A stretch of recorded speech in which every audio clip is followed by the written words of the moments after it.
Hi, everyone. Welcome back to the Lighthouse Sessions. And today I'm really excited. I have my new friend Kayvon with us. Kayvon is a simplifier. Kayvon, what does a simplifier do? And tell us a little bit about who you are as well. Hi, Jeff. Thank you so much for having me on your show. I'm glad that we're here. I always enjoy conversations. Simplifier is something that I did not think about. But I heard the word used about me so many times. Like people kept saying, my clients especially kept saying, "Hey, you just made it simple. It's all clear now. You simplify things well." And I thought maybe there is something to this, right? So because here's the thing.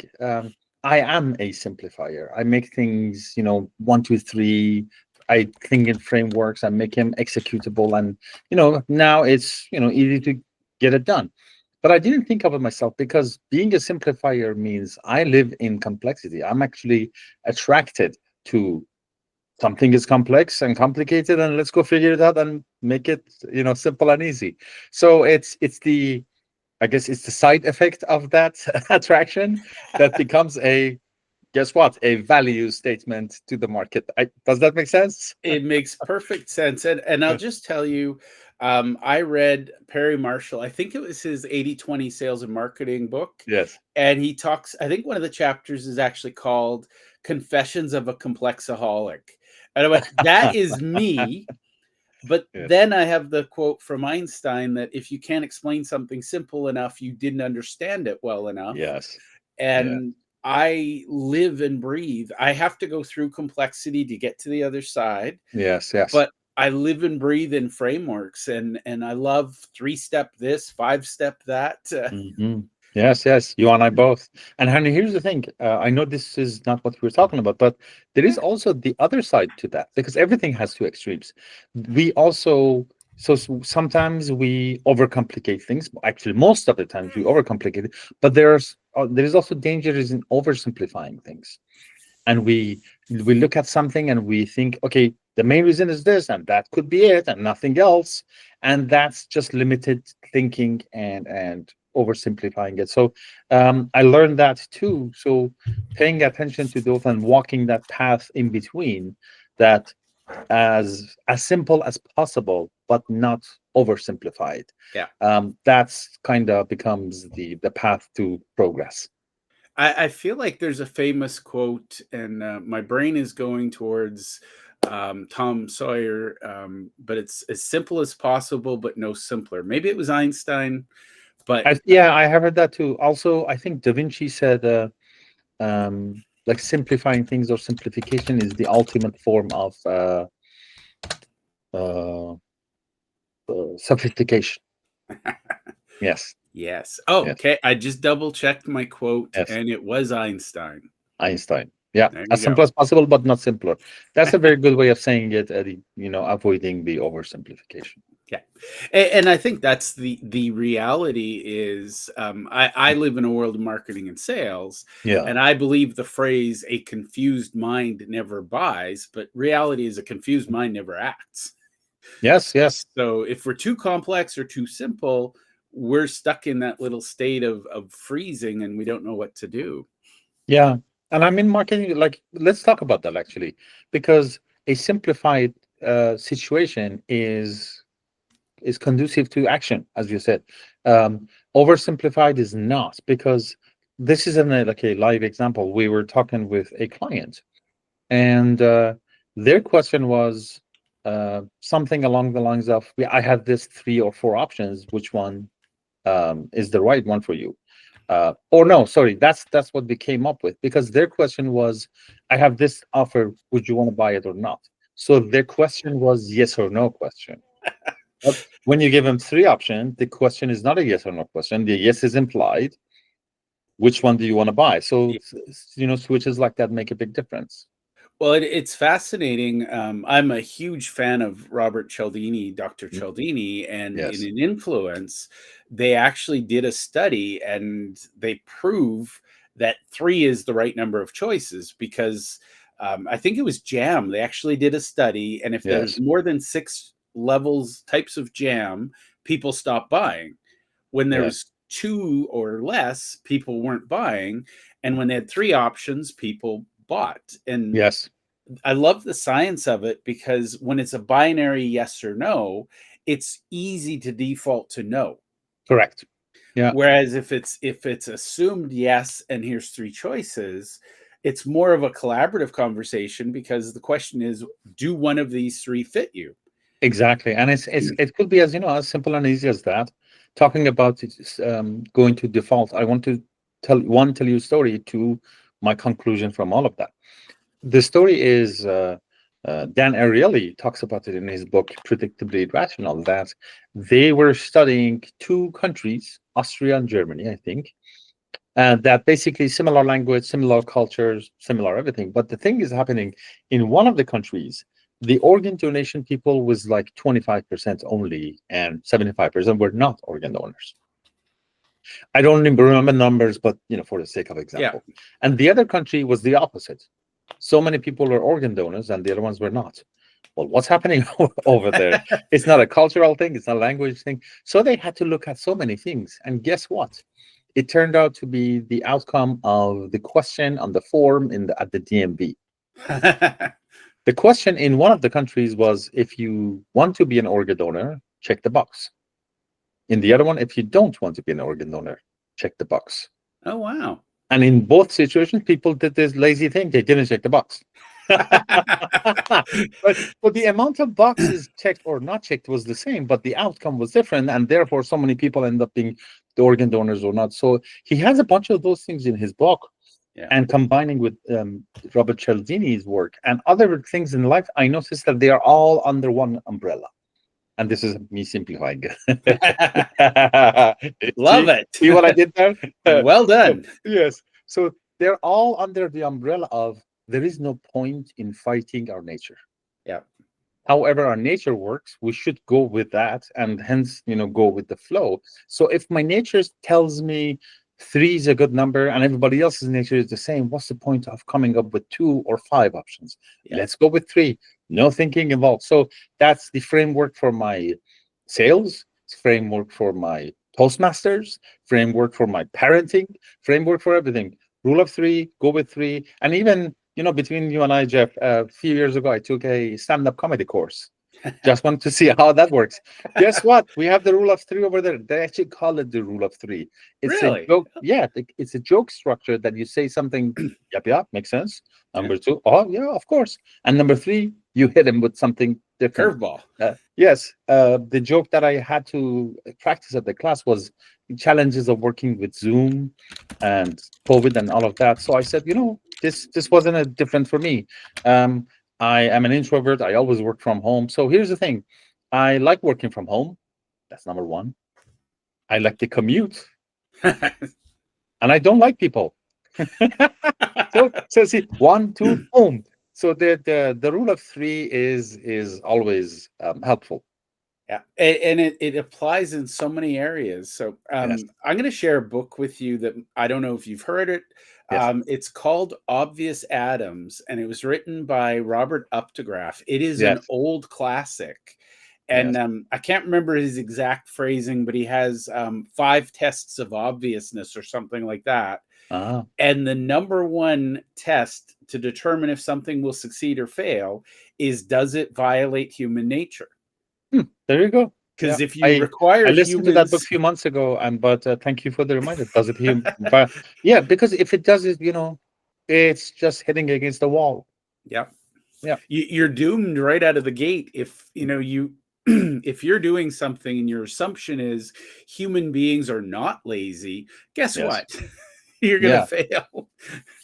So speaking of books, there is this fantastic book from the 60s.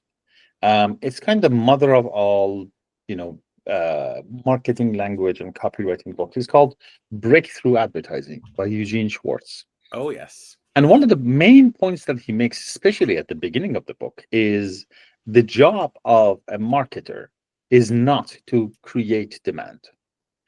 It's to find, or not to create desire. It's to find an existing desire and channel it.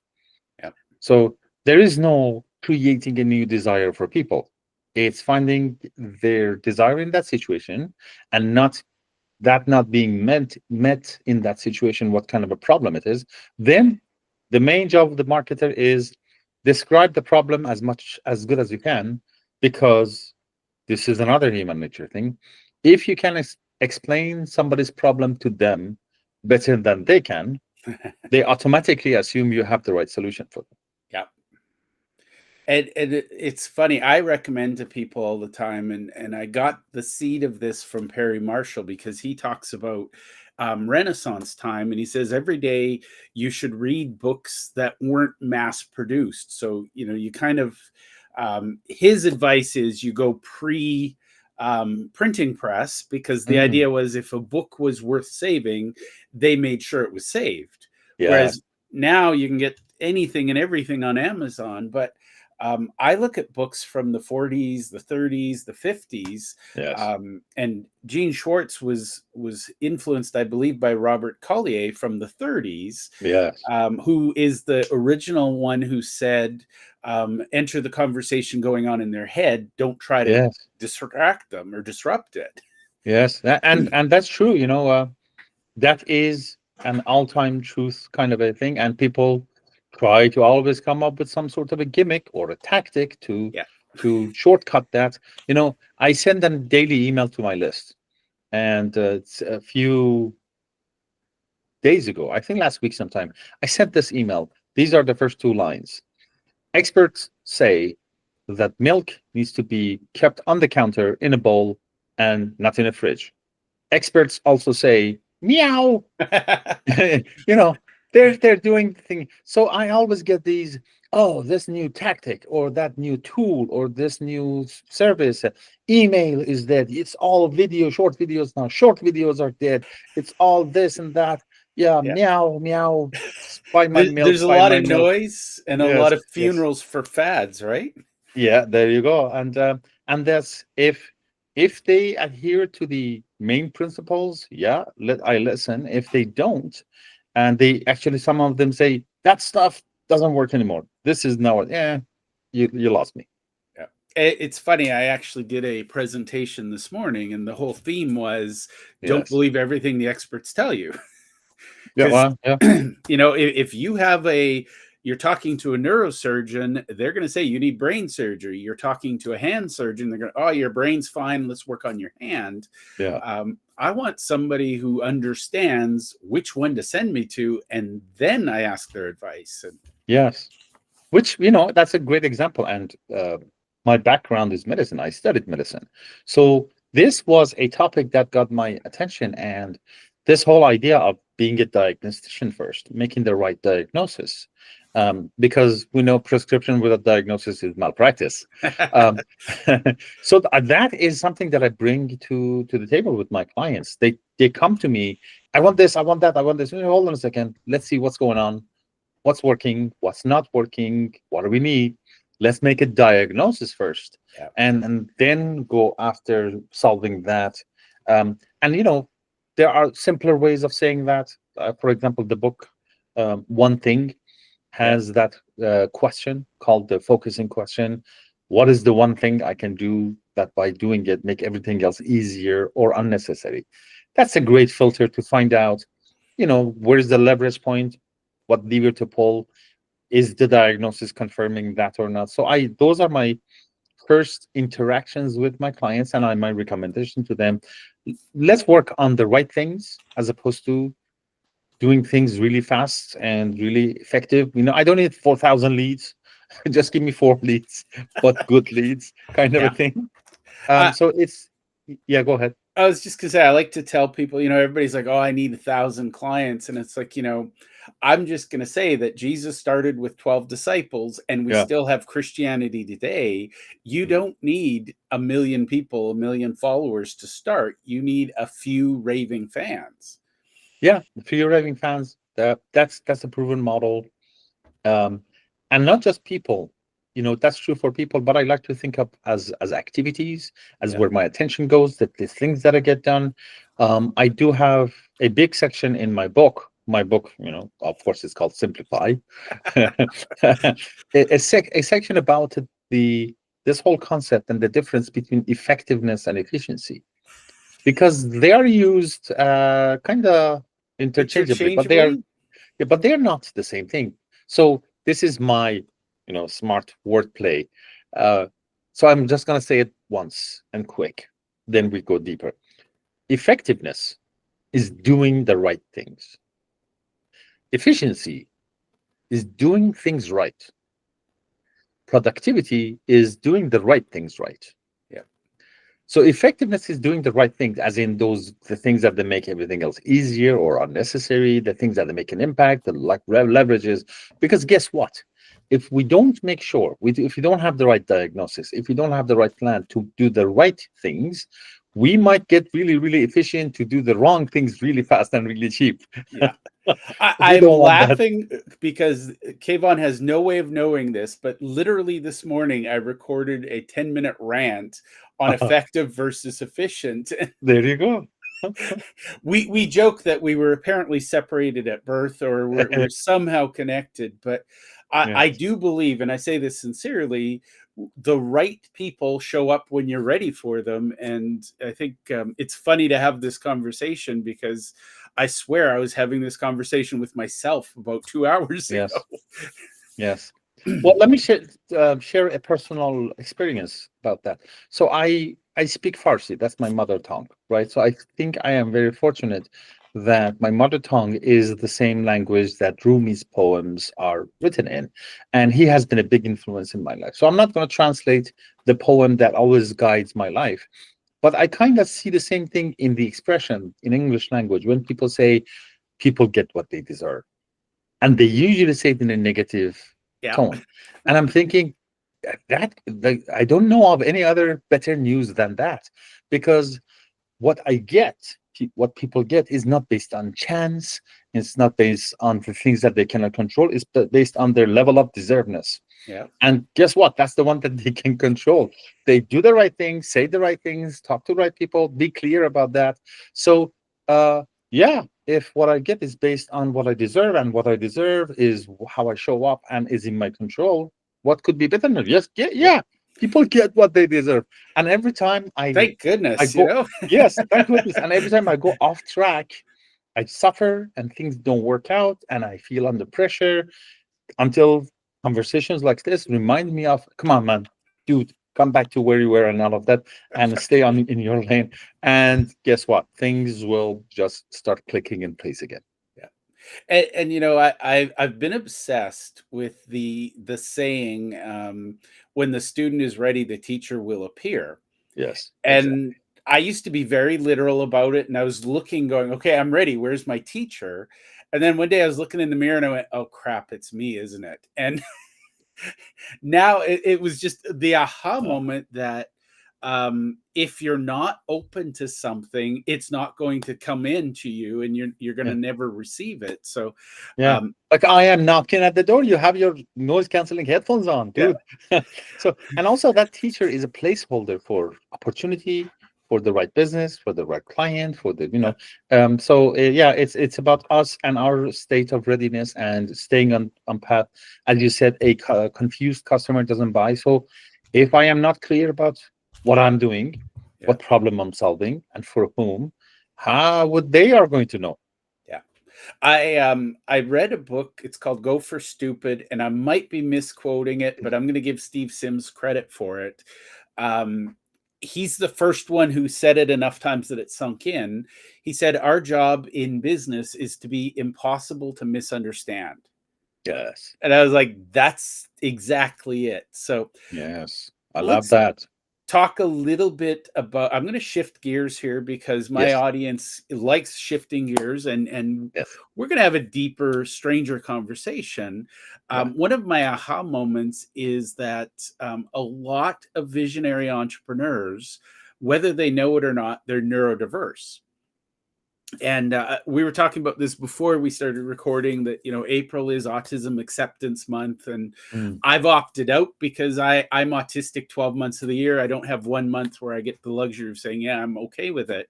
um, let's talk about the superpowers, because I firmly believe, I don't know Kayvon well enough to know if he's got a medical diagnosis, but I do know for a fact that most visionary entrepreneurs see things that mere mortals can't. We have these superpowers that we call sixth sense. We just know things. Yes. Um, how does that show up in your business? Because I'm guessing that's how you became the Simplifier. Exactly. That's the gist of it. I don't have a diagnosis, and I didn't go for it either, and I don't want to go for it either, because at the end of the day, with or without diagnosis, I have been dealt this hand of cards. Yep. So the knowing the diagnosis doesn't make any difference in what I'm going to do about it. So I like to stay in that lane and also um, focus on action, and the right kind of a conversation and right kind of an action. But yeah, there are so many things that they're happening. So this goes on under the umbrella of know thyself. Yep. And I have done a lot of work around that, and that's actually a big part of how I help my clients to do their work. I have taken so many different assessments. I have done so many worksheets and workbooks and that sort of thing. And from all of them, I have found my way. Let me give you the biggest one. Yeah. In one of them, it was about how we deal with information. Oh. Some people are big picture people, and some people are detail oriented. And we have, different wiring for different brains. Like my brother is good with numbers. Yeah. I don't know how he does that. On the other hand, I'm good with words, and he looks at me the same way that I look at him. Right. So the report of the assessment said this line: Kayvon, you do your best work when you leave it for the last minute. And I thought, damn, because guess what? When I read that, I remembered a good 20, 25 years of school and university and other things, business in life, that I have goals and aspirations, and I set up a fantastic plan for them that, if followed, the results are guaranteed. But the plan is not getting followed because I leave it for the last minute. Not last minute sometimes means last month, last week, Yeah. and that sort of thing. And I started contemplating on that, and I noticed, you know what, when there is that deadline, and I have adopted deadline as one of my best friends in life. When there is the deadline, another Kayvon shows up. Yeah. That is there is no way to force him to show up earlier or in other conditions. So if that's how I operate, why don't I just plan my life around that like that? Yeah. And the analogy is, I'm going to give you two analogies. One is, I was in a competition of who can climb the tree faster with a bunch of monkeys while I'm a fish. Right? Well, they are just go up there and I'm flopping on Yeah. the ground and nothing is happening. And guess my opinion of me? I'm the biggest loser around ever. Yeah. I'm So a terrible tree climber, but yes, by changing the game to swim competitions, I may be last. But guess what? I'm in the race, yeah. and I'm doing something, and I'm not on the ground. Something is happening. So we are all in business. We're all trying to make progress, but it's the same thing as runners. People are runners, but there is a big difference between the sprinters and marathon runners. They're both runners. Yeah.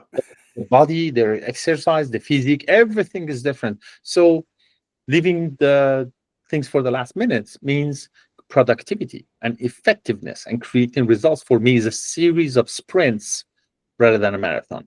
So when I switched to that and use tools and calendaring and things like that, things started to happen and become effective, and I perform the hell out of things in short sprints. And depending on the task, it goes between 15 to 55 minutes, Yeah. but they're short. Nothing is like, there is no old thinking of, I'm going to sit and for the next 4 hours, I'm going to go through. No, that doesn't happen. So Does that make sense? It does. And I'm laughing because one of the things I hear over and over and over from my people, you Yes. being one of them, we're addicted to self-awareness and assessments. It was funny. I did a podcast episode and I shared my Colby score, and literally the other person went and did the Colby right after, and they sent it to me, and they shared, I think it was the bank protocol or bank something. I can't remember what it Yeah. was. And so I took it and shared mine with them. And it's knowing yourself is way, they always talk about you should know your enemy, but in Sun Tzu, in The Art of War, he says, Yeah. if you know yourself and your enemy, you never have to worry about defeat. Correct. And well, here's the thing: who's your biggest enemy? Yourself, right? Yeah. So we'll know thyself. So Correct. I love And the also that line, self-awareness. yeah, Yep. that line that I told you was from my Colby report.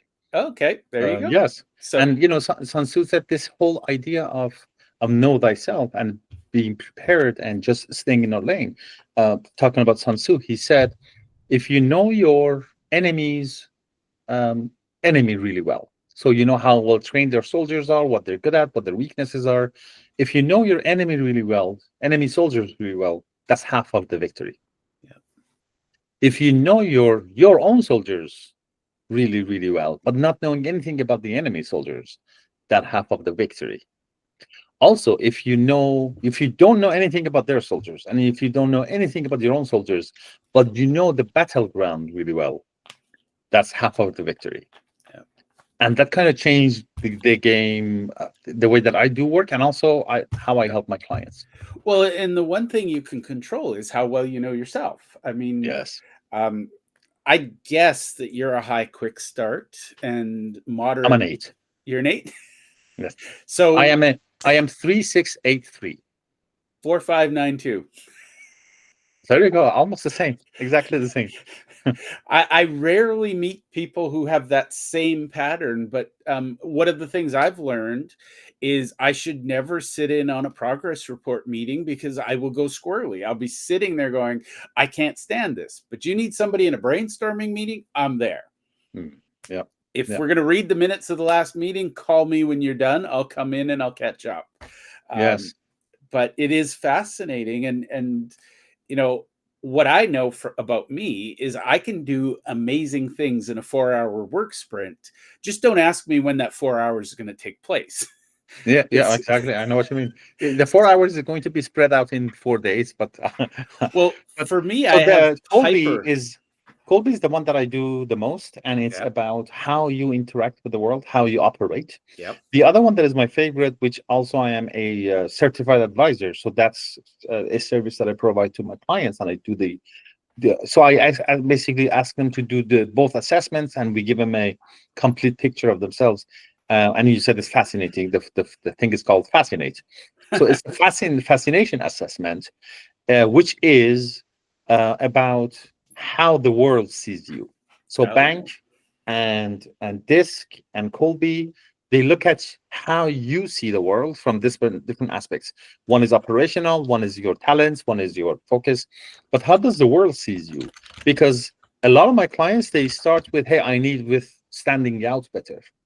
yeah. I need to get better clients. I need to do better marketing. So that's how the world sees you, which is either personal or small business branding. What is fascinating about you? What is unique about you? How do we package it? Which is the wordsmithing Yeah. part of it. And also, how do we operate around that? Which is the Colby part. The how the world sees you is the starting point, and also an invitation to your listeners. If you want to do the thing, just let me know, and we go over it together. I love it. My other favorite is the Myers-Briggs. Yes. And it's fascinating. I never contemplated, and I'm going to share what I do. So I take all these assessments, and I have a custom AI model. It's just a custom GPT using Chat GPT.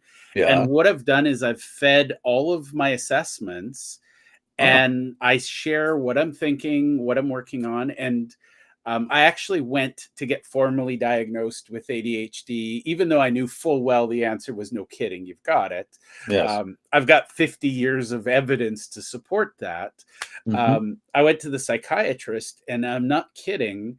she started quoting from her textbook about what ADHD is. And I said, I'm going to stop you right there because I live this. You're quoting from a textbook. I can tell you deep, intimate details of this.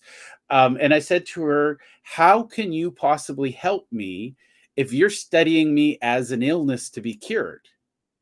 I am a human, and I realized, and this was I was told I was being arrogant, but I said, no, I am the best person to study me because I don't need to explain how I connect dots to me. I just need, and this is where I find between you and me, AI models are built like an ADHD brain because they go all Never over, they thought about it like that. collect Yes.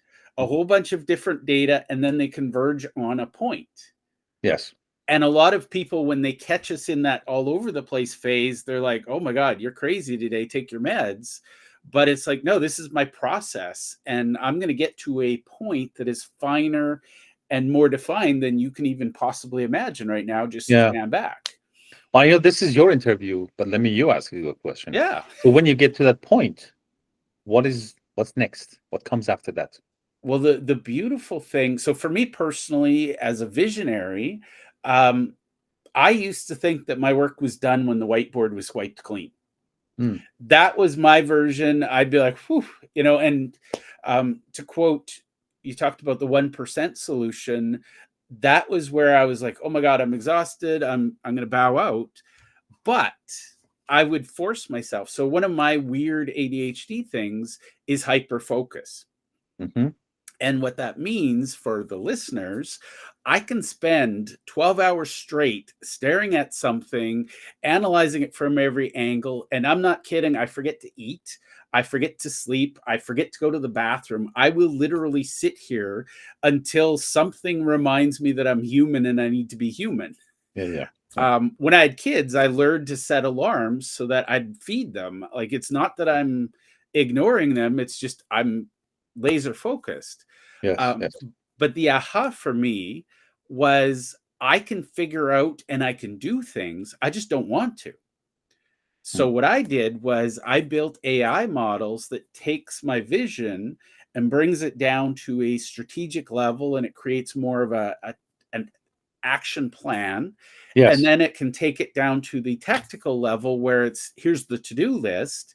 And just because I'm me, I create a process and I'll send it to somebody and say, here's what I want done. Here's how I think it should be done. Please adapt it. And for God's sakes, don't ask me how to do it. Beautiful. Yes. Well, exactly. That's what's happening to the work that I do with my clients. Yeah. And to summarize everything that you said, after all of that, do we end up with something to do? Yeah. To take action on, to move forward, because just knowing and understanding is not enough. That's the issue that I have and I see everywhere in the world. Like art, so much of art is about just expressing things, which is fine, but that's only the first step. We're not done. The done is, okay, we expressed this, we understood it, now what? The now what is what's usually missing in so many conversation. And because I have a big focus on implementation and execution, because even the best plans without implementation are worthless, right? So it's always about taking action and moving forward, and that's the value that I help my clients, and that's because that brought value to my life by acting and making things happen, moving forward. I'm going to share my favorite Sun Tzu quote with you because please, I feel like you probably will go, yep, mine too. Okay, so the quote is, strategy without tactics is the slowest route to victory. However, tactics without strategy is the noise before defeat. Ooh, yeah. That's something to think about. And it's funny because it's usually quoted or hyper quoted. You'll get one or the other. But when you put it together, it's like, I got chills because I was strategy without tactics, which is the slowest route to victory. Most businesses I meet are tactics without strategy, which is noise. And it's the balance between the two that makes the magic. It's the world of and, not or. Yeah. There's so many things in life that we think it should be and, but they're actually or, and vice versa, Yep. right?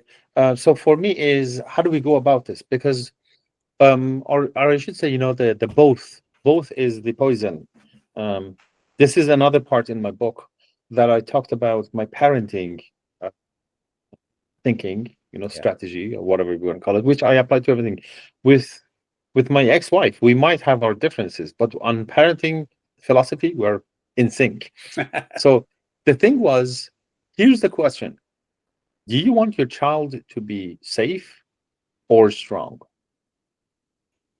Yeah. Of Everyone course, wants everybody to wants. protect their kids, but they don't Yeah, realize. everybody wants both. I understand that, but one of them has to be primary, Yep. right? It's not you don't get to the other one. It's the other one becomes secondary. So that choice will determine how our future is going. So our choice was we want our child to be strong, Yep. right? So we let her play in the mud and in the sand and fall off and feel the hurt of playing around and get up and move on. And guess what? She is now a young, resilient, strong, hardworking, ad- able to adapt with life kind of a woman, as opposed to so many things that I have experienced or witnessed that they came from a point of safety, Yep. but in real situations they show up as I don't know what to do this. So that Yep. safety translates many times to not being prepared or being weak or that sort of thing. So Yep. safety comes second, Yeah. strength comes first. So I do the same thing with business. Which one is first? Then second. That's this and that, not both. Yeah. And it's usually it starts with a question of which one do you want. It starts with the or question, so Yeah. we can end up with an and situation, if that makes any sense. Oh, perfect. And for the Yeah. record, the people watching this, it makes perfect sense. Okay. I'm going to share one last thing with you. Yes. A book and an assessment that changed my life is a book called Driven, and it was written by Dr. Doug Brockman and Randy Kelly. And I'll Hmm. send you a link to it. But um, Actually, I do have the book and oh, I read the first part of it, but I didn't know about the assessment. Yeah, go ahead. Tell me about so it. the assessment, I'll put it in the show notes, but it's Yes. iamdriven.com/assessment. Mhm. And it helps people identify if they're driven or not. And spoiler alert, most visionary entrepreneurs are driven by Dr. Doug's definition. Yes. But the reality is, and this was the aha moment for me, we have a hunter's brain, not a traditional farmer's brain. Yes. So it's less than 10% of the population, but we end up on hyper alert because we see things other people don't see, we hear things, and that makes us amazing at what we do, but it also makes us prone to, we get bored and we burn things down because we're tired of it. So, Yes. That makes it, when he talked about the hunter and a hunter living in a world created by farmers, yeah, it made a lot of sense to me. A few years before that, not a bunch of years before that, I had this moment. I was coming from work, driving in my car, and I thought, my opinion of myself was horrible. I was in a very dark place. Think of myself as, the worst in being in the worst situation, the worst, biggest loser ever. But guess what? I was coming from a business that was thriving. I had, I don't know, about 7 or 8 employees making good money. I was driving a Mercedes, coming to my wife and my newborn, living in Canada. Like life could be better. But what is this going on here? yeah, But so that led to another thought and another thought and some introspection. The the outcome of all of that is ended up um, analyzing the events of my life and finding the common pattern between successes and failures. yeah, And it came down to this: every time I played their game, it didn't work out. Every time I played my game, yeah, it did work out. So it's the hunter trying to do the farmer hours yeah. and We farmer's make way of terrible living, being the farmers. farmer diet and all of that doesn't work. Yeah. Every time I say, "Ah, give me that steak," and just go deal with it the same way that I deal with it, Yeah. I'll then go it catch it so myself. I'll run it yes, yes. down. Well, I think the big aha for me, and this was the gift that Dr. Doug gave me, is that Yes. we're different, not broken. And Yes. and by the way, as a hunter living in a farmer society, we're told over and over again how damaged and broken we are. Yes. And we end up with a lot of trauma, and we also end up with a lot of shame and guilt. Mhm. And worse, we turn that against ourselves. We are our harshest critic and enemy. Yeah. And when we realize that we're that fish trying to climb a tree, it's like, oh, I'm just going to stop climbing and start swimming. Yeah. It's been a few years, only a few years that I kind of like the guy in the mirror. and, You know? and the funny thing I've learned, Kayvon, is we're either going to be the top 10% of society because we figured it out and we're on our game, or Yes. we're the bottom of the 10% of society because we're trying to drown our sorrow in some self-destructive addiction. Yes. Exactly. So And it's that's where yeah, addiction is Joe Polish says addiction is not the problem, it's the solution yep. to that other thing. My mother told me one day, and I didn't know this, that when I was very young, I kept begging her to take me to see someone. It's like, 'cause there's something wrong with me, Yeah. you know. Uh, but yeah, we're just different. Well, Um, it's so, funny which because yeah, at go school ahead. interviews, we talk to the teacher and they say, oh, your son's not applying himself. He's bored in class. He's not paying attention. He can contribute more. Oh, and by the way, he's top of his class. And it's like, so the problem is, and me being me, much to my wife's dismay, I said, maybe the problem is you need to be more interesting, not that my son needs to pay more attention. Yeah, We're yeah. not Or, friends. or also, or also not paying attention is not an issue. It's there is Yeah. no one-to-one relationship. Yep. When my daughter was in grade school, I was reading a book by late Dr. Ken Robinson, Oh, and yes. the book was called Element: How Finding Your Passion Changes Everything.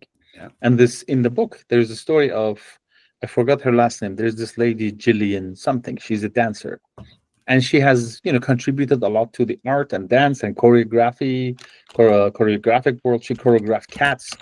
But when she was a very young girl, so this is many years ago, she was that girl not paying attention in the class and looking out the window and that sort of thing. So of course none of these conditions have been discovered or invented yet. Yeah. So they tell her mother, take her to see a doctor. So that's what they do. And the girl is sitting on a couch. The mother and the doctor are talking, but the doctor, from the corner of his eyes, is watching the girl. And at one point says, your mother and I are going to go out and speak more, but I want you to just stay here. We'll be back soon. Before going out, he turns on the radio. And they watch her from the outside, and she's dancing in the room. And the wise doctor turns to the mother, says, hey, your daughter is not sick. Yeah. She's a dancer. Think about that. Yeah. She's not sick. We don't need to put her on any medication. Yeah. She's a dancer. And the mother said, what should I do? Let her The dance. obvious Adam, take her to dance class. And she said, I did remember the very first time I entered a room of a class of dance class, a room full of people like me. Yeah. We all had to move to think. Yeah. And that touched my heart so much. And I thought, okay, my daughter is in grade school. I think she was in grade 3. I need her teacher to read this book. Yeah. But she doesn't have only one teacher. And there's not only one kid in the school. Yeah. So I asked her to ask the principal, well, how many teachers and staff do you have? Why, Daddy? Just ask. She came back with 35. Guess what? I bought 35 copies of the book. I Take it to love it. school. Guys, read this. And I had some emails from the teachers and the principal, and from the principal again a month later that said they're still talking about it in the room. So thank you, because guess what? If one Another example in the book was Eric Clapton.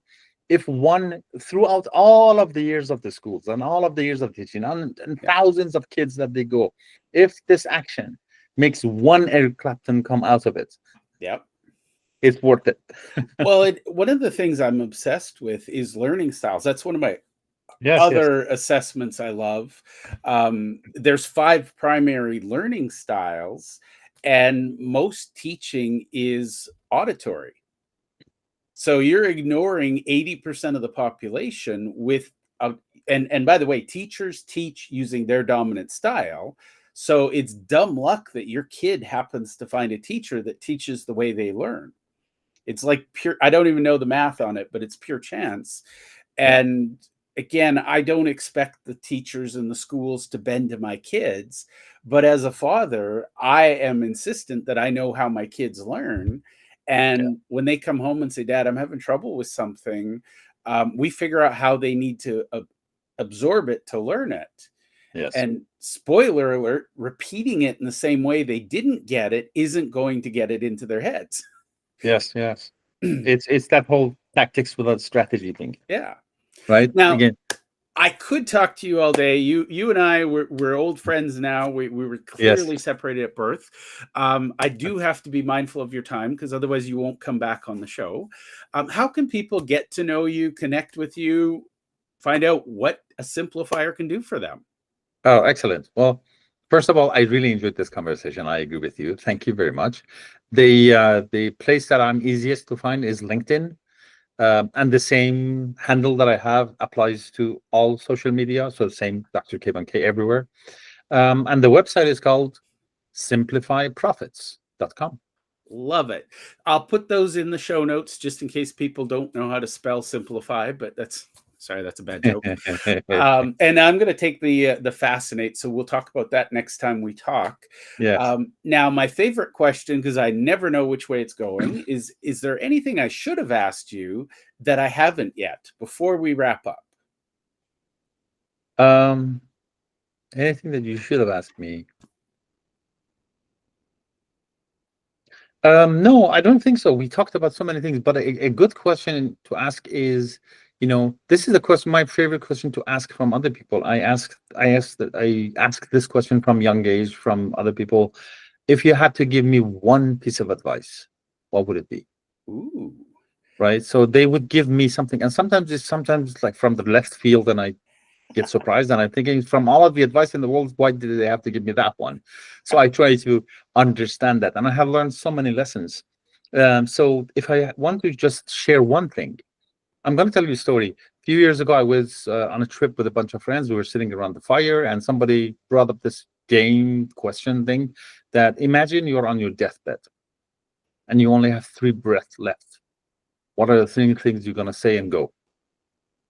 And I thought, well, if I want to share something, it's about how I think that life should be lived, and what is my 3 things, and that's the 3 thing again. So I thought, so things happen. I'm going to choose how I'm going to respond to them, and that response is going to come to some sort of a result. And how can I make that even better? So my 3 words became this: when something is in front of us, rise, simplify, teach. I love it. I'm going to give you my 3 if I may. Please. So my 3 are insight, clarity, and growth. Those are my 3 words. Yes. And that is how I try to parent. It's how I try to live. And it's always, I try to understand what I'm looking at. Then I try to come up with some clarity, and then I act. And I think we're talking about the 3 same things. Yeah. Because when something comes up, in order for us to simplify it or get clarity, we have to rise and look at it in the eye and engage with it and see what's going on. So that's the rise part. Simplify is, well, what is the most important thing we can do? And when I have those results, we transfer to other people through growth and parenting and being with them, or in my case, I call it teach. So I see a common, complete synergy between those. So fair warning, there's going to be a sequel recording here. So thank you very much for your time, Kayvon. It was an Yes. absolute pleasure. Yes, me too. I really enjoyed this conversation. Thank you very much, Jeff.